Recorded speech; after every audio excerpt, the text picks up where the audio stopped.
somos Sensores Lidar. Edward, por favor, me confirma si me escucha bien. María, también, por favor. Es conforme. María, ¿nos escuchas bien? Sí, perfecto. Espero que ustedes también me escuchen bien. Buen día a todos. Bueno, muy buenos días. Como les decíamos, les damos la cordial bienvenida a este webinar. Estamos seguros que va a ser de mucho interés para ustedes. Estamos intentando que todos los temas que toquemos en los webinars gratuitos que estamos desarrollando sirvan para que ustedes puedan ver las posibilidades que el mercado y nosotros le estamos ofreciendo y que en sus distintos proyectos se puedan acomodar de acuerdo a su necesidad. Esperamos cada uno de ustedes se encuentre en sus casas acatando la cuarentena, porque la idea es que esto pase lo más rápido posible y podamos todos retomar y volver a nuestras actividades y a nuestros proyectos que se vieron truncados un poco en este 2020 y era el arranque del año. Les decimos que estamos preparando mucho más contenido, mucha más información. Todos los webinars están siendo grabados. Después de culminado, se van a colocar en nuestra plataforma de YouTube, en nuestro canal de YouTube, para que ustedes puedan revisar los datos que se presentaron, alguna información pertinente. Estamos muy agradecidos por toda la participación que hemos venido teniendo, todas las personas que se encuentran en distintos países y nos acompañan en este momento. Y queremos invitarlos también el próximo martes 5 de mayo. Vamos a tener un webinar y que vamos a desarrollar respecto a la evolución y al desarrollo de las estaciones totales que hemos venido trabajando con la marca SAO, los cuales se han convertido en una gran alternativa por características técnicas, por precio y por muchos factores que están incidiendo en la toma de decisiones de todos ustedes. Les recordamos tener los micrófonos apagados para que no interrumpamos la presentación. Pueden ir haciendo sus preguntas que van a ser leídas al final de esta y en donde podrán interactuar con nosotros con las preguntas que tengan, las experiencias. También nos pueden ir contando algunas experiencias que han tenido y lo que les gustaría más adelante tener. El día de hoy la presentación va a estar a cargo de María Paz Casino. Ella es la gerente regional de SAO para Latinoamérica. Le damos, María, la cordial bienvenida. ¿Cómo estás? Buenos días. Y estamos escuchándote y pendientes de todo lo que nos vas a presentar el día de hoy. Muy buenos días, María.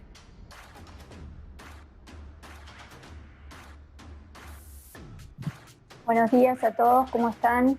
Gerson, dame el ok para empezar. Estamos listos, María. Te escuchamos perfecto, fuerte y claro, y estamos listos atentos a tu información. Excelente. ¿Cómo están todos? Espero que estén todos muy bien. Así como dijo Gerson, coincido en todo lo que él dijo. Les voy a mostrar hoy lo que vamos a presentar.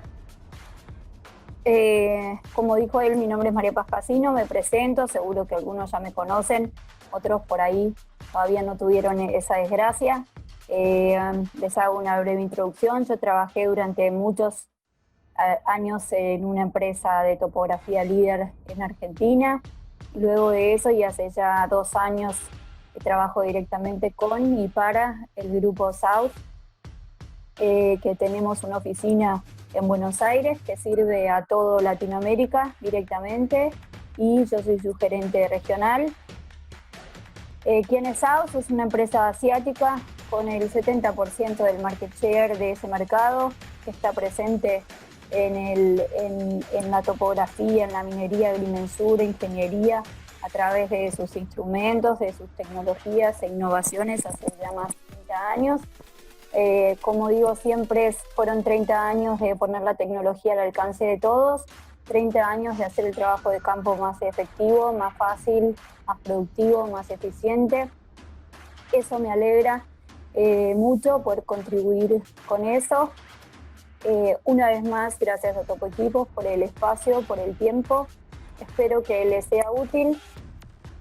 Les voy a contar un poco de qué se trata la presentación que vamos a hacer el día de hoy. Va a ser una webinar de aproximadamente 50 minutos.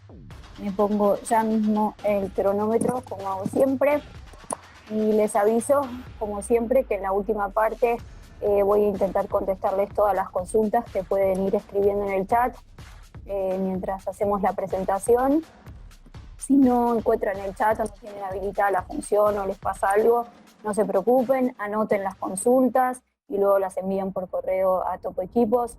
Ellos, a pesar de la cuarentena y de todo este tema con el virus, están trabajando online todos los días con mucha fuerza, así que pueden contar con eso. Yo también estoy a disposición a través de diferentes canales de comunicación, Facebook, Instagram, nuestra web oficial de South, que entre paréntesis les recomiendo que visiten, más que nada su parte de noticias o news. Ahí tenemos mucho material y pueden constatar todo lo que hoy vamos a hablar sobre LIDAR.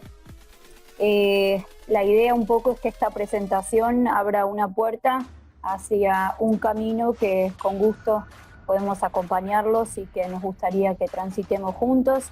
La presentación básicamente consta de 4 partes.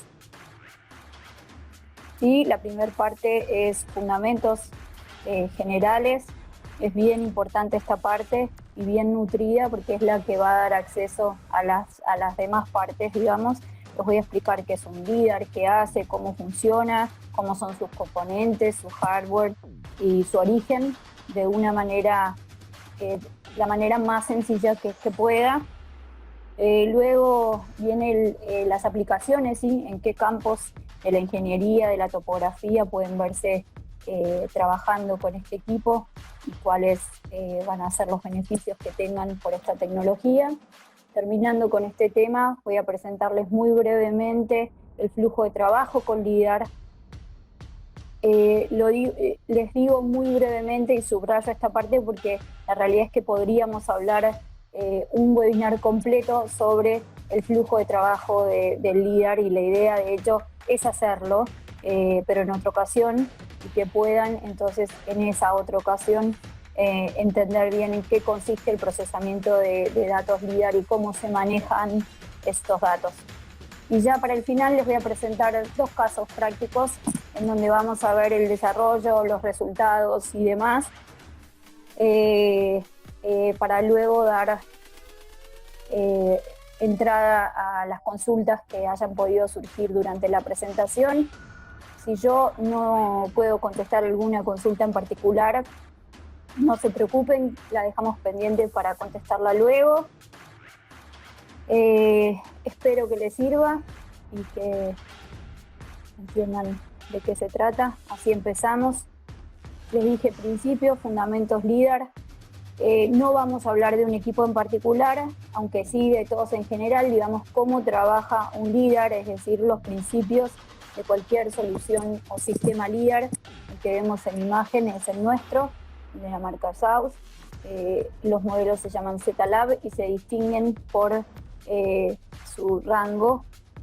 En este caso el que vemos es el B100. Lo primero y fundamental es saber básicamente, y como les dije antes, de la manera más sencilla posible, qué es un LIDAR, ¿sí? Para comenzar les digo que LIDAR es el acrónimo para Light Detection and Ranging, ¿sí? Que también es conocido como escaneo láser 3D.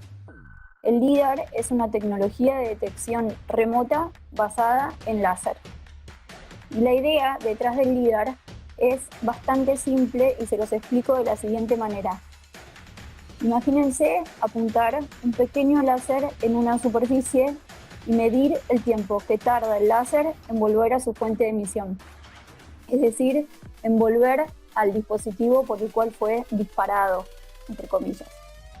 De otra manera podemos entenderlo como la tecnología que utilizan los radares, ¿sí? Ya que la tecnología del LIDAR es muy similar a esa tecnología, aunque reemplazando y usando el láser en vez de una onda de radio. Como les dije antes, el principio del LIDAR es bastante fácil de entender y me gustaría que recordemos durante de ahora en más estas palabras que van a ir saliendo en esta diapositiva, que son palabras claves y que les voy a ir desplegando y detallando durante toda la presentación. El principio del LIDAR es un pulso, un láser, un pulso láser que se emite sobre una superficie, ¿sí? La segunda es esa captura del láser es reflejada de nuevo a la fuente del pulso LIDAR con sensores, midiendo el tiempo en que el láser viajó y calculando la distancia desde la fuente con la fórmula, que es distancia es igual a velocidad de la luz por el tiempo transcurrido dividido 2. ¿Por qué 2? Porque es el retorno, ¿sí? Cuando va y viene. Este proceso se repite 1.000.000 de veces. Digo 1.000.000, pero va a depender de qué sistema LIDAR estoy utilizando. Y ese proceso va a producir un mapa complejo del área relevada, o lo que es igual una nube de puntos en 3D. Entonces, las palabras que mencionamos hasta ahora son básicamente estas: pulso láser, retornos, ecos, nubes de puntos, intensidad y atributos, y como les dije antes, iremos desplegando esas palabras en lo que dure la presentación. Hablemos ahora de los componentes del LIDAR, de su hardware, ¿sí? Los principales componentes de un sistema LIDAR incluyen, por supuesto, un vehículo portador de transporte, ¿sí? Lo que vemos en la diapositiva es un avioncito. En el caso de SAUS, nuestros sistemas LIDAR son multiportador. Quiere decir que con muy pequeñas variaciones y adaptaciones, el sistema puede ser utilizado en cualquier portador disponible, ya sea un avión, un helicóptero o un vehículo autónomo como un dron o un un vehículo terrestre. Las partes del LIDAR son, la primera parte, lo ven acá, es el láser, ¿sí? Toda esta parte que pueden ver acá es el escáner láser. El escáner es quien recibe la luz de fondo llamada ecos, mide distancias y ángulos. La velocidad de escaneado influye en el número de puntos y ecos medido por el sistema LIDAR. Quiere decir que el escáner, entre sus especificaciones, nos dirá la cantidad de puntos, ecos y demás. Y la elección de qué escáner voy a utilizar va a influir enormemente en la resolución que tenga esa nube de puntos y el rango en el que pueda operar el sistema LIDAR. ¿Qué quiero decir con esto? Si vemos un LIDAR, muchas veces nos consultan, hago un paréntesis acá, para seguir con el hardware luego, muchas veces nos consultan cuánto sale este sistema. Y a veces es un poco engorroso o molesto para el cliente porque la respuesta a esa pregunta es otra pregunta. Y es, bueno, ¿cuál es el trabajo que quieren hacer? ¿Sí? Porque no es una estación total. Este equipo es una solución que se ajusta a diferentes proyectos que el cliente tenga en mente. Si bien es un equipo que va a abrir una gama y un abanico de proyectos enormes, no podemos cotizar un LIDAR sin saber más o menos cuáles son las expectativas de precisión que tiene el cliente, si lo quiere sobre un portador sub o sobre un portador UAV, etc. Digamos, esto quiero que les quede grabado. Si es cada vez que pido una cotización de un LIDAR, si la empresa que tengo que me está cotizando es responsable, deberían contestarme con una serie de preguntas que van a ajustarse al presupuesto del equipo que en realidad quiero. Y eso sirve tanto para nosotros, poder demostrar que no cotizamos de más y tampoco de menos, como para el cliente saber que se lleva un equipo que se adecue justamente a los trabajos que precisa hacer. Hablábamos del escáner. Además del escáner tenemos el GPS, ¿sí?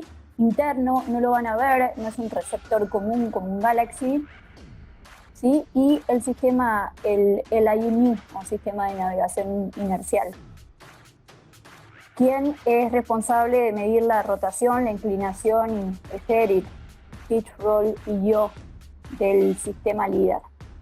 Si el sensor LIDAR, por ejemplo, se montara en un avión, en un coche o en un dron, es crucial determinar la posición absoluta y la orientación del sensor para asegurarse de que los datos capturados son datos utilizables.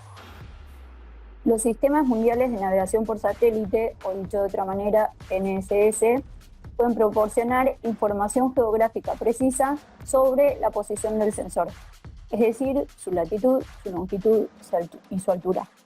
Y la unidad de medición inercial, el IMU, va a definir en este lugar la orientación precisa del sensor, su pitch, su rol y su yaw, que lo vimos esto en la webinar anterior de Top Equipos cuando explicamos el sistema IMU o sistema de navegación inercial del G6 viene a ser más o menos lo mismo.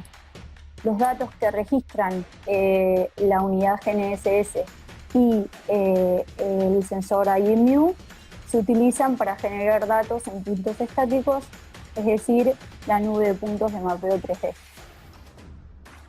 Además de todo esto que les acabo de decir,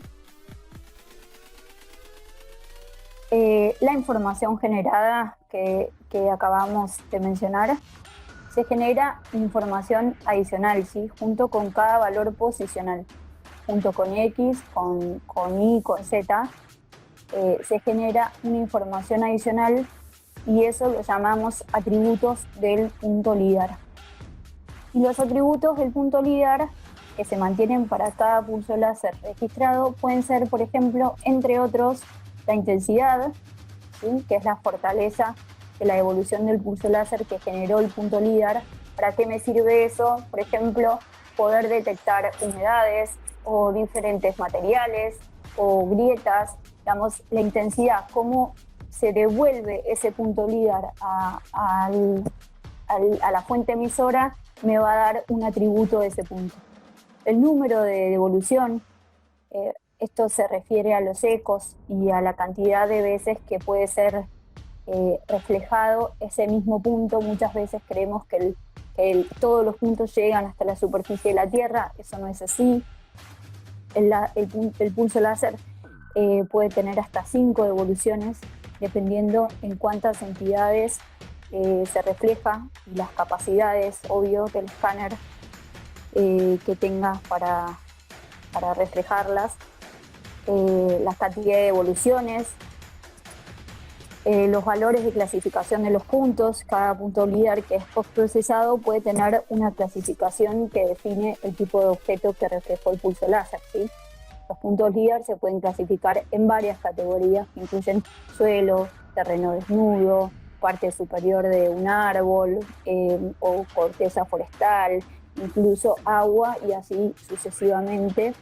Es decir, que la información total que voy a tener cuando utilizo un sistema LIDAR es muy, muy, muy vasta y por eso es clave el postprocesamiento de datos y la generación de esos resultados, es decir, el manejo de esa nube de puntos y su clasificación.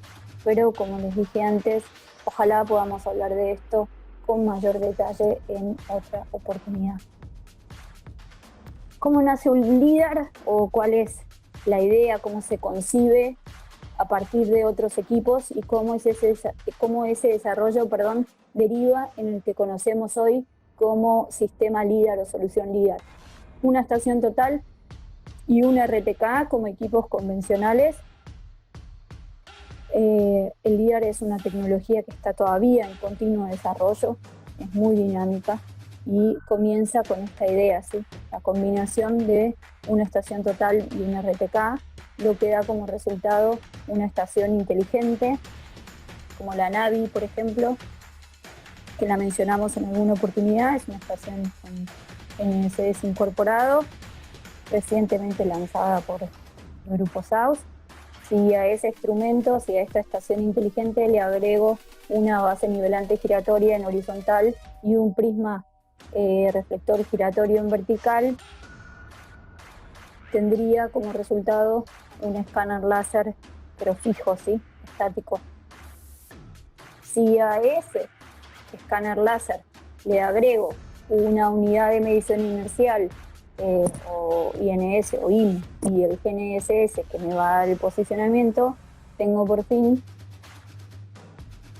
un LIDAR o escáner láser 3D móvil con capacidad de transportarse y por tanto realizar trabajos más eficientes, con mayor agilidad y dinamismo y sin deterioro de su precisión.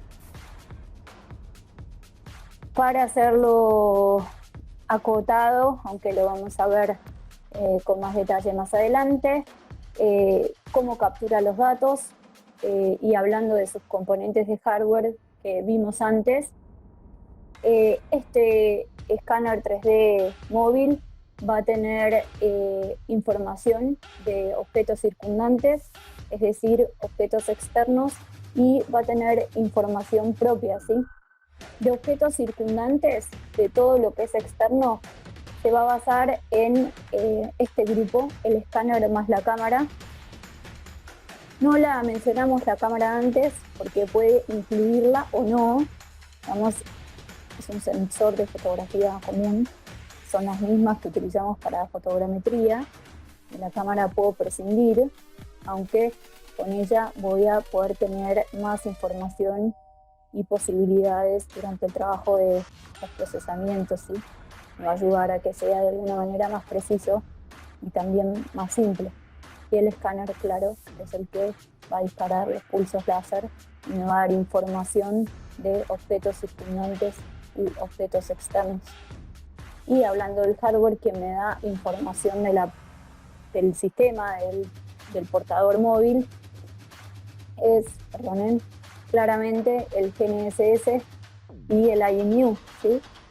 La unidad GPS y el sistema inercial. Eso va a dar información de ubicación, como hablamos hasta ahora, e información de la orientación y de la velocidad. Combinando todo esto, me va a dar datos de trayectoria y por otra parte me va a dar una nube de puntos de color, lo cual me va a dar como resultado final una nube de puntos coloreada en 3D. Es una tabla que gráficamente desarrolla bastante bien, aunque de manera muy simple, cómo captura o recopila datos en un sistema de solución LIDAR. Ahora hablemos de los métodos que son hoy día existentes, los más utilizados en la colección de puntos, ¿sí? Para la recopilación de datos geoespaciales, hablando más precisamente.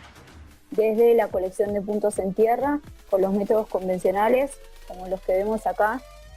Les reconozco que mi GNSS tiene como un ojito que se ve raro, pero esto es un GNSS. Los métodos convencionales es una estación total, un GNSS, hasta métodos aéreos, ¿sí?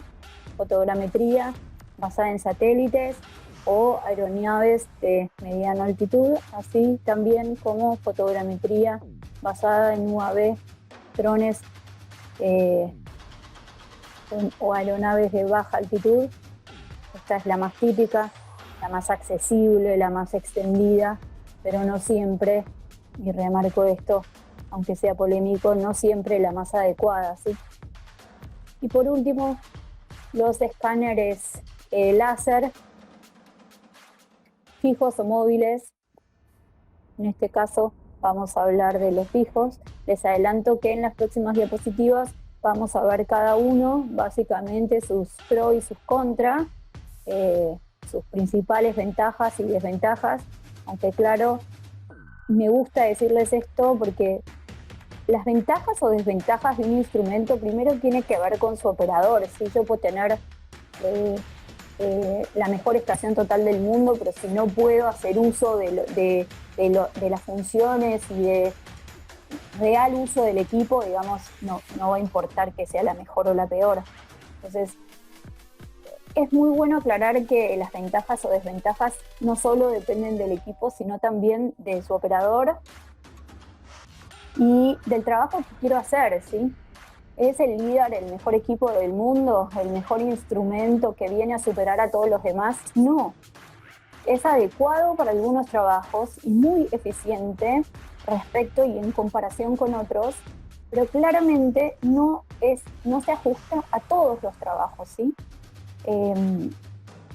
Mucha gente utópicamente piensa que el láser va a venir a reemplazar sistemas como la estación total o como el GNSS, pero eso definitivamente no va a ser así.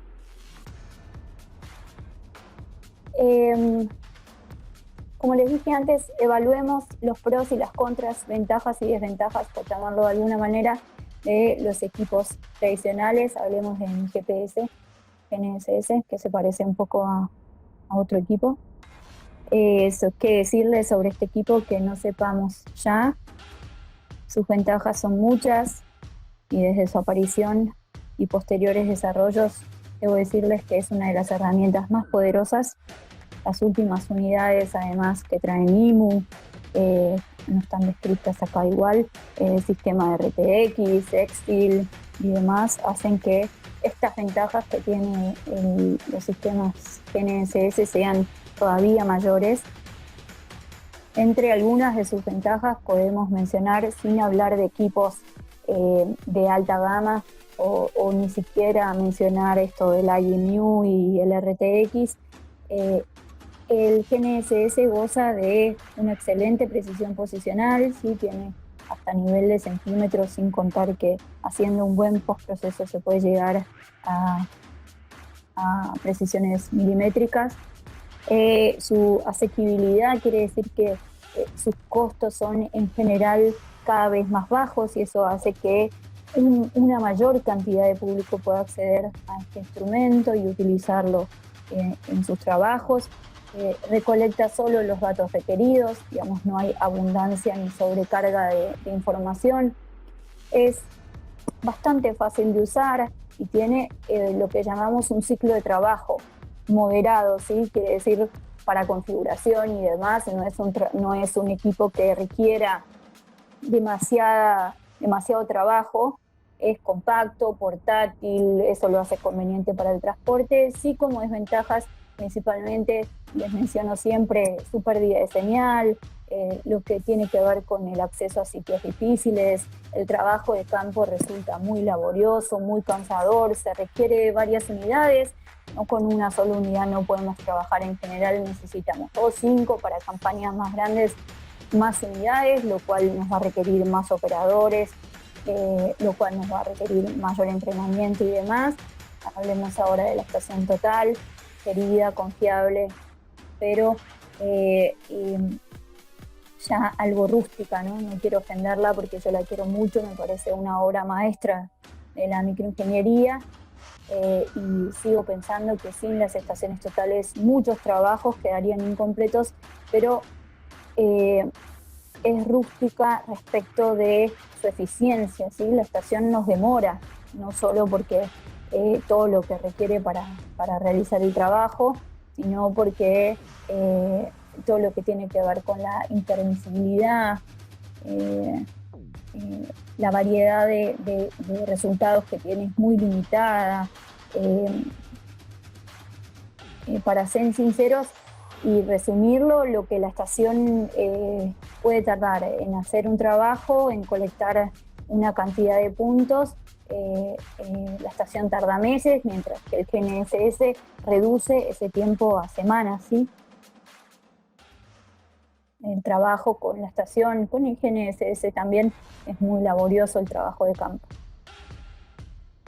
Podemos ver esta tabla que en resumen lo que hablamos recién, aunque agrega otras cositas, y lo compara con un sistema LIDAR.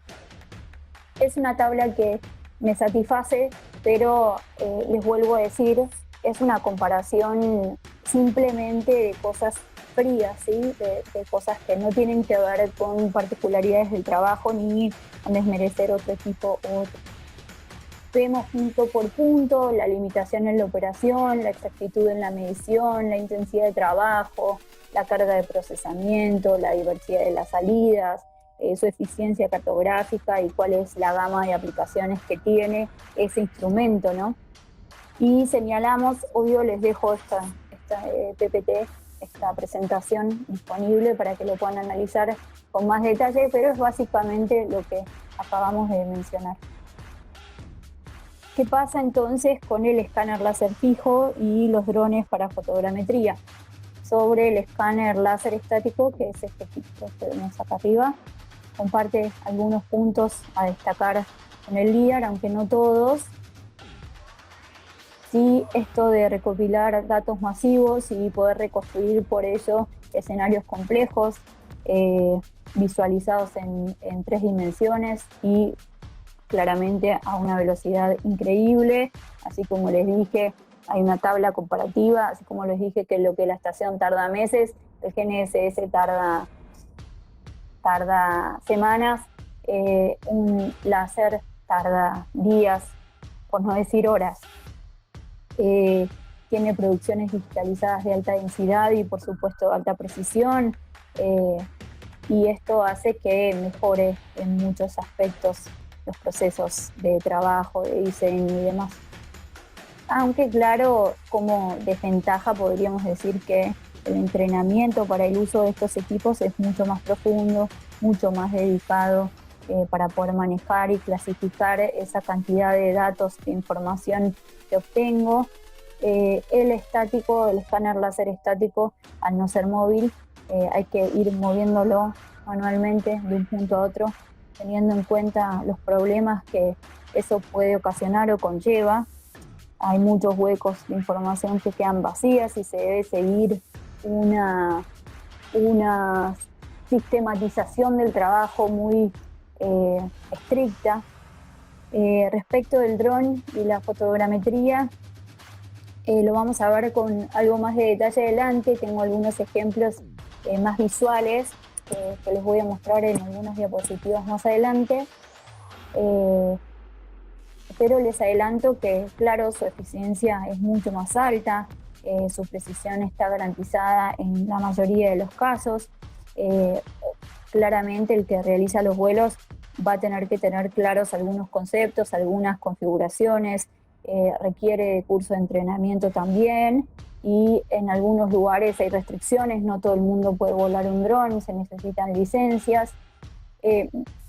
Pienso que su máxima limitación es su mejor arma también, ¿no? De alguna manera, que es la fotografía. Lo que quiero decir es que esa imagen que obtenemos es muy limitada, muy limitada. No tiene la capacidad, por ejemplo, de penetrar el dosel vegetal, con lo que no permite reconstrucciones de terrenos completas o del todo homogénea. Está atada a puntos de control, necesita puntos de control de tierra, amarres, sí o sí necesita estos puntos, y esos puntos hay que colectarlos, con lo cual vas a necesitar de equipos accesorios. Veamos en este resumen algunas cosas que nos han quedado afuera, que no me gusta dejar afuera porque me parecen muy importantes, entre la comparación entre un LIDAR y un UAV. Una cuestión muy importante es que sabemos, o saben los que han trabajado con UAV, con fotogrametría, a tener en cuenta es el clima. No solo el clima, si está lloviendo, si hay mucho viento, todas son cuestiones que hay que valorar cuando salgo con un UAV a volar. Pero no solo eso, sino lo más importante, la luz del sol. ¿Sí? Los que tienen un dron saben bien que si quieren salir a volar hay horarios que no son recomendables por el tema de las sombras y demás. Con el LIDAR eso no sucede, no hay sombras, no depende de la luz solar, de hecho no depende de ninguna luz. Puedo ir a trabajar con el LIDAR en plena noche. Hay LIDAR incluso que pueden hacer hasta batimetría, con lo cual las limitaciones de este instrumento son prácticamente nulas. ¿Qué pasa entonces con su análogo o su gemelo, o bueno, su mejor amigo, digámosle, que es el escáner estático? Punto por punto podemos ver cuáles sus máximas ventajas sobre el escáner láser. Primero, la disponibilidad, el límite de operación es casi nulo, porque siempre con una plataforma móvil es mucho más amplio el límite de operatividad que tengo. La velocidad de trabajo es mucho más alta porque no requiere de estar moviendo el equipo de un punto a otro. La eficiencia en cartografía lo hace comparativamente más alto que un láser estático. Y por último, el rango de aplicaciones claramente va a ser mucho mayor que con el escáner estático.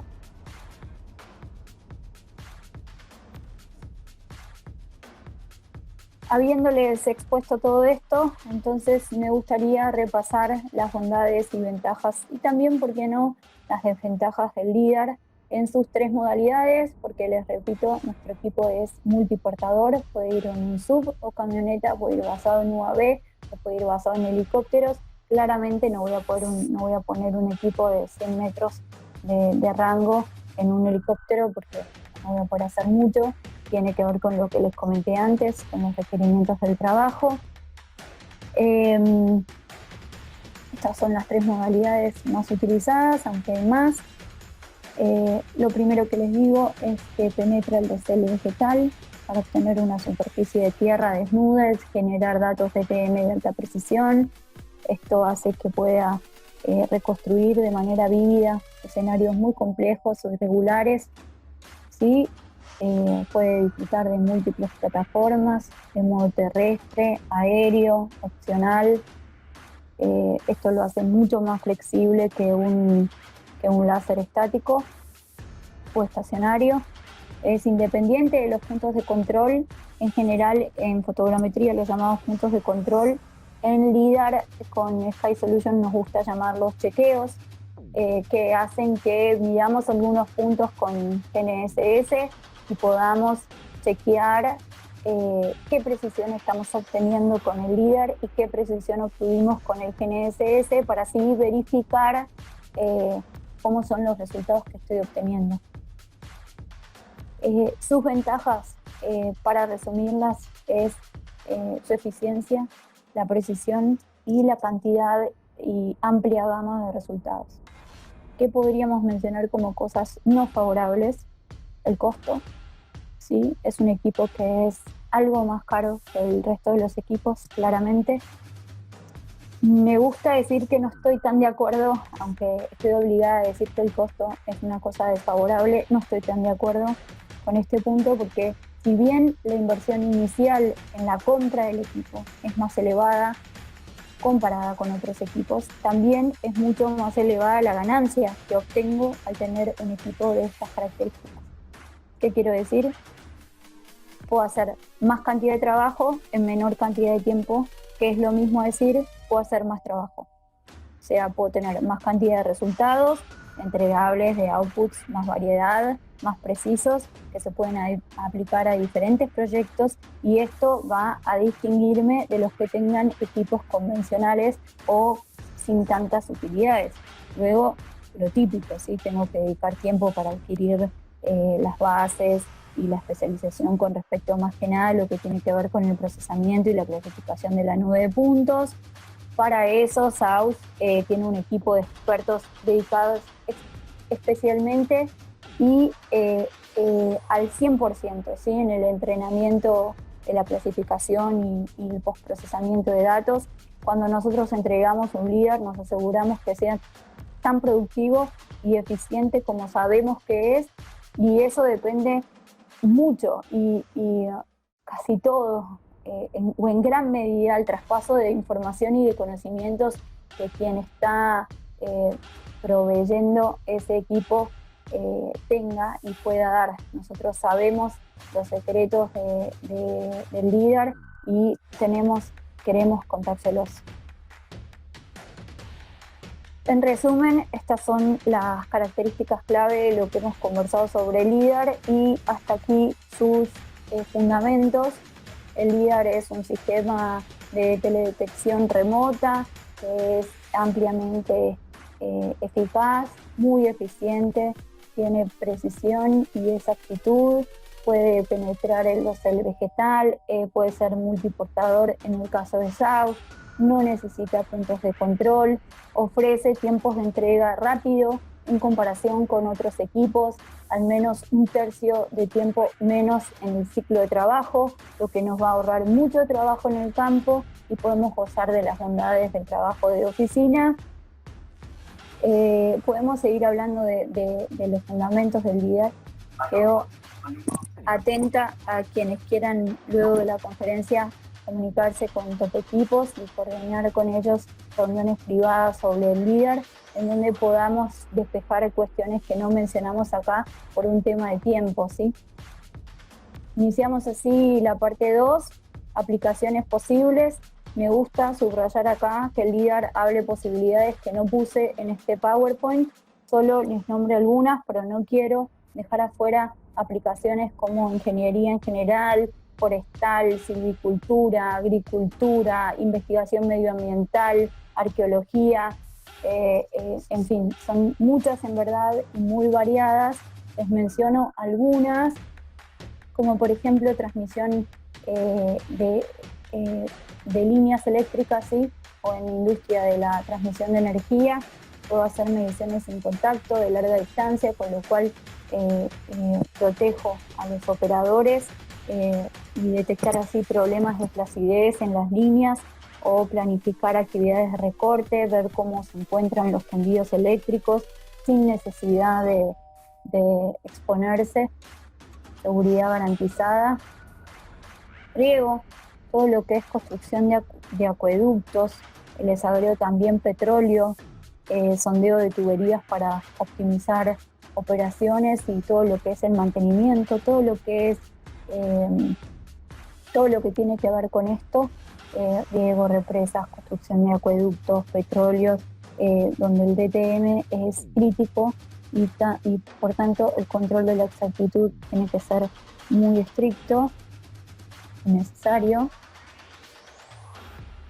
Donde hay zonas densamente vegetadas o con mucha cobertura vegetacional, dijimos ya que el láser atraviesa el dosel vegetal, entonces así puedo obtener todos los datos que tienen que ver con la superficie de la tierra desnuda, ingeniería de tierras, y agrego todas las demás ingenierías, mapeo para ayudar a nivelar, planificar y optimizar infraestructuras, carreteras, ferrocarriles, tuberías, campos de golf, o renovar después de desastres naturales, hacer relevamientos para erosión de playas, construir planes de emergencias, desarrollo de carreteras, infinidad de cosas, ¿sí? ¿Por qué no topografía que llamamos ordinaria o levantamientos catastrales, ¿sí? Donde los equipos convencionales, como dijimos antes, no solo nos demoran en relación al tiempo y nos limitan en relación a los resultados o entregables, sino que además los atributos de los puntos van a ser pocos, voy a tener que estar tomando fotografías y demás, y si estoy usando, por ejemplo, un GNSS, voy a tener muchas obstrucciones, con lo cual el LIDAR también puede ser útil en este campo. Aplicaciones de inventario de activos viales o relevamiento de activos viales, cuando sea necesario llevar a cabo un estudio exhaustivo para mejorar la gestión de la construcción o tener información sobre infraestructura vial urbana, mejorar la tasa de utilización de los activos de carreteras como semáforos, cruces, por averiguar densidades de tráfico, hacer gestión de tráfico urbano, etcétera, es aplicable el LIDAR.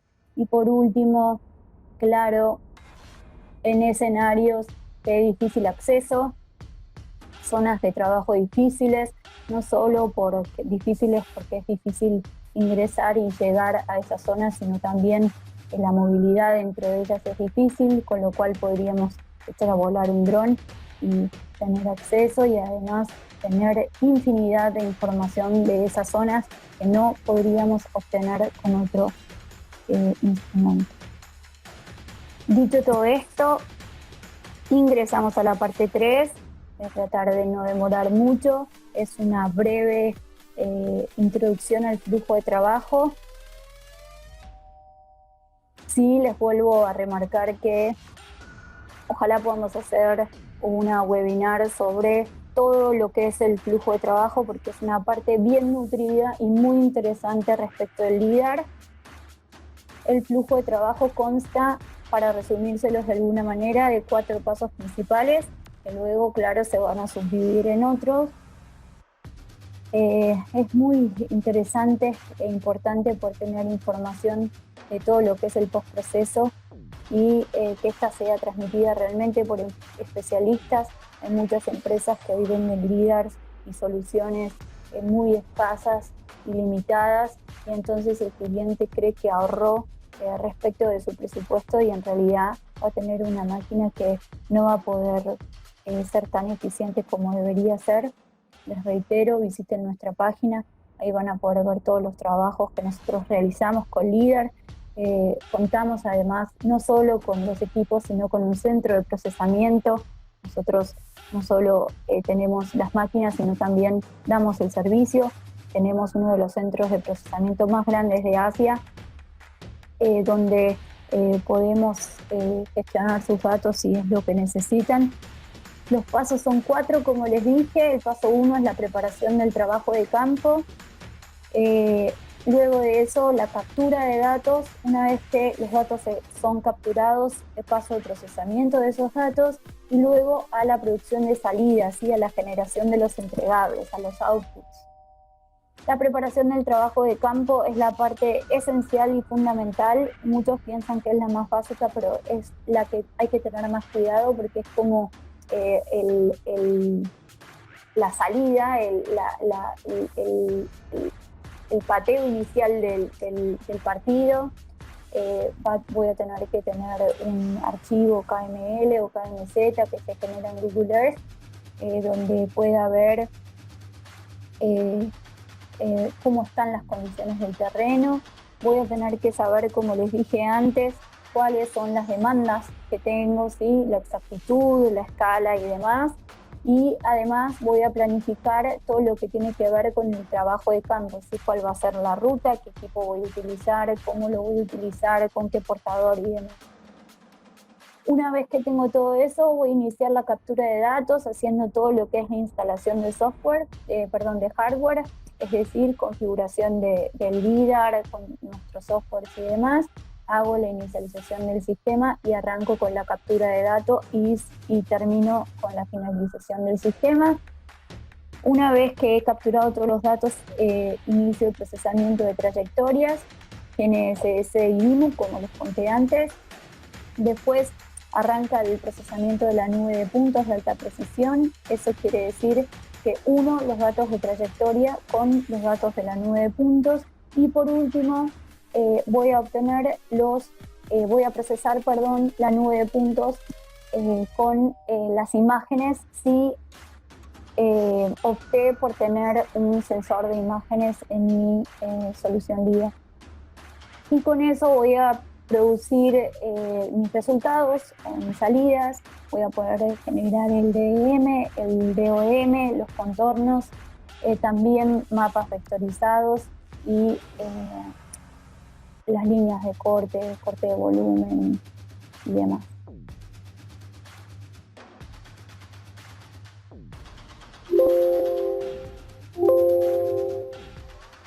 ¿Cómo voy a procesar esos datos que tengo, que generé? Como pueden ver en esta tabla, allí están todos los programas que utilizamos para el procesamiento de datos, cada cual en cada paso. Cada uno tiene su aplicación y su modo. Cada parte tiene sus detalles y sus secretos, como les dije antes. Durante el curso de entrenamiento vemos cada parte en detalle y permitimos que los usuarios conozcan cada función, que son muchas y muy específicas. Hoy solo les voy a mostrar los que tienen que ver con SAUS, ¿sí? Nosotros tenemos el ZLab LIDAR Control, que es de desarrollo propio, el Point Process y el Mapper, que es para mapeo vectorizado. Cada uno funciona como un módulo diferente y son entregados con nuestro sistema LIDAR, además de nuestros software para clasificación de nube de puntos, nuestro software Novatel para el IMU y demás.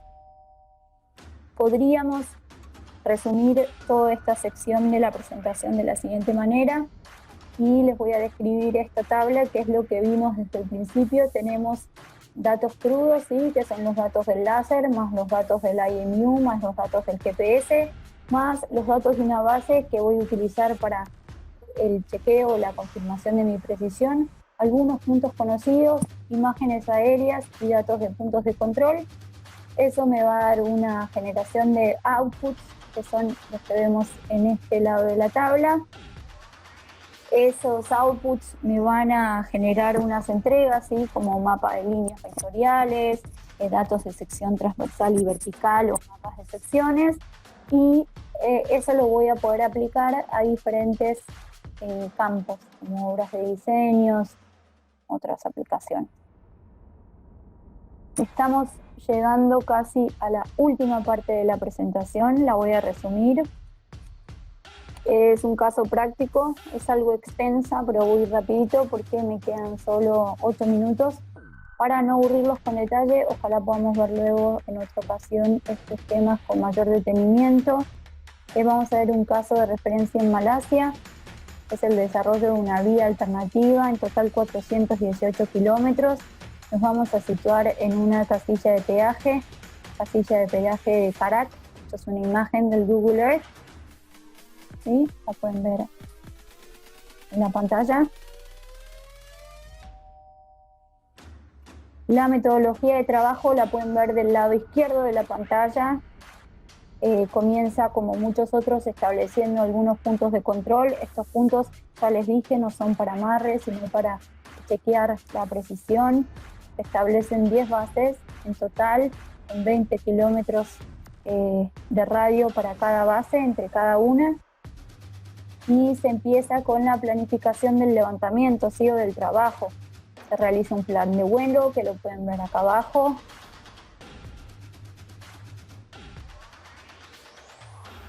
Y se comienza con la planificación de lo que es todo el trabajo. Se hacen vuelos previos.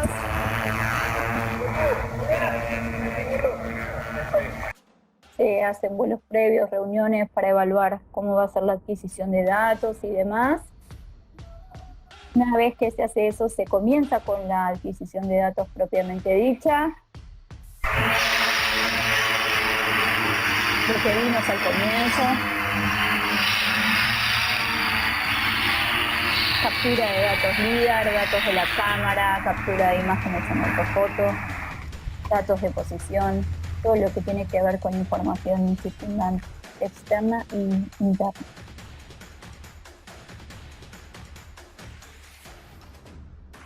Si en vez de utilizar un UAV, como vimos en las imágenes y videos anteriores, utilizáramos un SUV, una camionetita, un vehículo terrestre, sería prácticamente lo mismo, pero el sensor de imágenes es una cámara panorámica que va a capturar imágenes en 360 y se utiliza el mismo criterio: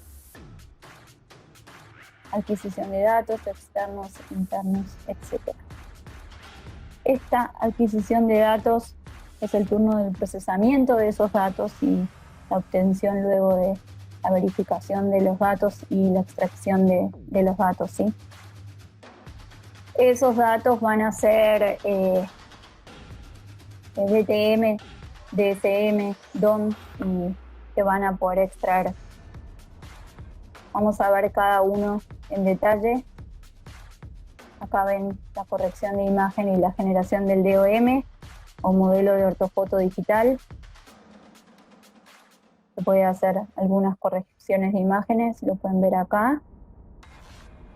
En la siguiente vamos a ver una comparación de una imagen de DOM con una imagen de Google Earth, capturada vía satélite. Se aprecian claramente las diferencias significativas, lo que destacamos al principio sobre la precisión y el detalle de las imágenes. Acá podemos ver el DSM y el DTM, que fue extraído de ese DSM. Esto me gusta aclararlo porque siempre lo consultan, aunque me tome 3 minutos más, lo voy a aclarar. El modelo digital de superficie, o DSM, es el que representa las elevaciones sobre el nivel del mar de las superficies reflectantes de árboles, edificios y otras características elevadas sobre una tierra desnuda. Es decir, el DSM captura y muestra características naturales y construidas en la superficie de la Tierra.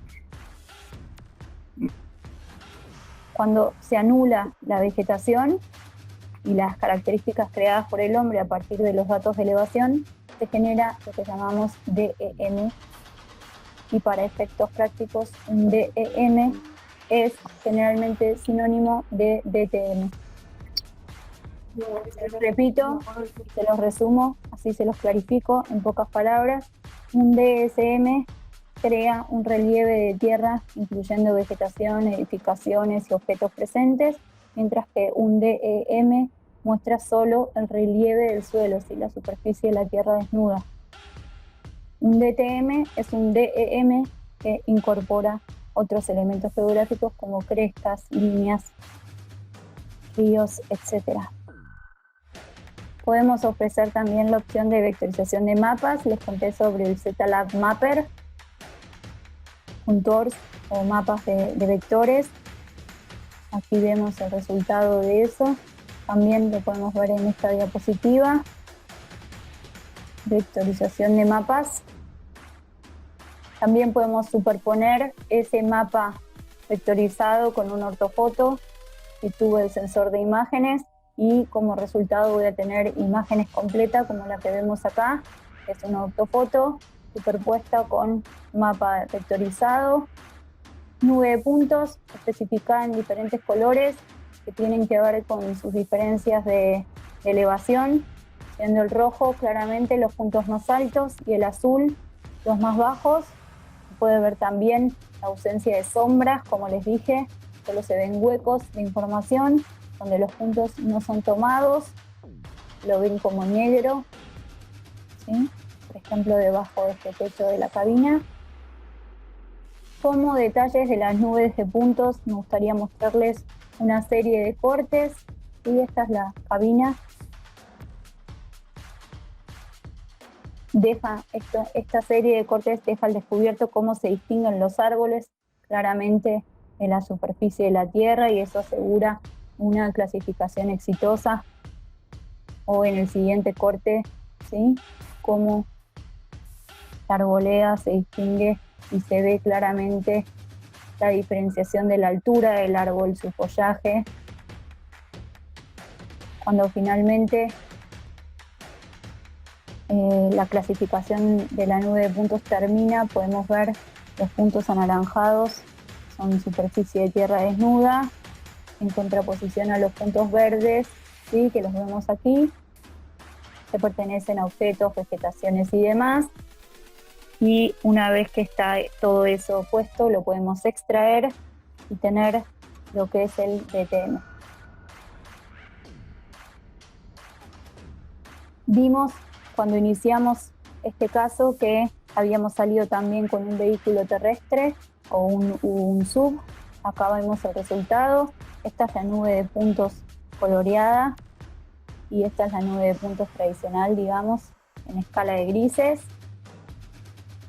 Les dije que el sensor de imágenes cambiaba, la cámara es esférica de 360 grados y va a servir para dar imágenes panorámicas, las cuales podemos superponer con una nube de puntos y tener resultados como este, ¿sí? Imágenes panorámicas con nube de puntos coloreadas. Les había comentado antes también, esto es un corte de la nube de puntos, se ve la superficie de la tierra, la ven bien plana, recta, se pueden ver las alturas del árbol. Les había comentado las diferencias entre fotogrametría y laserganometría. Esto es una nube de puntos tomada con el sensor de imágenes o la cámara, fotogramétricos, y se ven claramente el detalle, la precisión de una nube de puntos lasergramétricos gracias a la tecnología multi-eco, ¿sí? Permite que los puntos sean más precisos. Esto es fotogrametría, es un corte como el que les venía mostrando, pero en vez de con láser, con fotogrametría. Se pueden ver como hay partes que están incompletas, que son inexactas. Tiene que ver con la herramienta que utilicé, que es la cámara. Muy cortito para que vean otro caso que es mucho más breve, una mina de granito, también en Malasia. El trabajo de campo fueron solo 2 vuelos, escasos 2 horas, y es mucho, incluyendo todo lo que es instalación del hardware y demás. Fueron solo 2 vuelos de 18 minutos. tenían 35 hectáreas que relevar, una expectativa de precisión de 25 centímetros más o menos. El desafío era la alta cobertura vegetacional, podemos ver el DOM que se generó, y además de eso, como era una montaña, las diferencias de altitud, ¿sí? Tuvimos como resultado contours, DM, fueron muy rápidas. Pueden ver el mapa vectorizado. Y por último, la superficie de la tierra desnuda, el cuerpo de la montaña. Señores, hasta aquí fue todo. Me pasé 5 minutos, les pido disculpas. Me alegro de haber podido compartir de manera virtual, aunque sea, este momento con ustedes. Les agradezco muchísimo, como siempre, su tiempo, su predisposición, su paciencia. Supongo que deben tener muchas consultas, preguntas, dudas. Edward o Gerson, me dirán ustedes cómo seguir. Gracias, María.